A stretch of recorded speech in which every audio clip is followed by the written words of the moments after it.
Good morning mga ka-idol.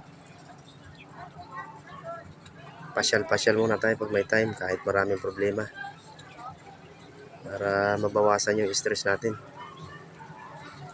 Pumasyal muna ako rito sa Patungan, Batangas, dito sa resort para mabawasan ang stress ko. Araw po ng linggo ngayon mga ka-idol. At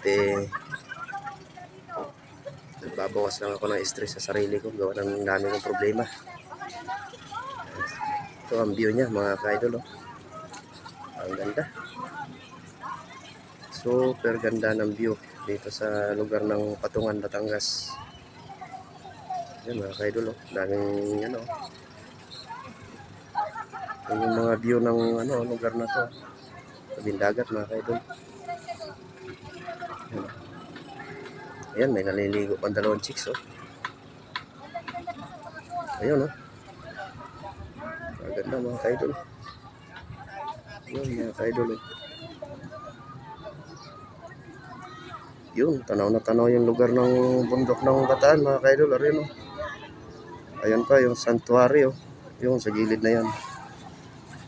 Okay mga ka-idol, maraming salamat. Magandang umaga sa atin lahat.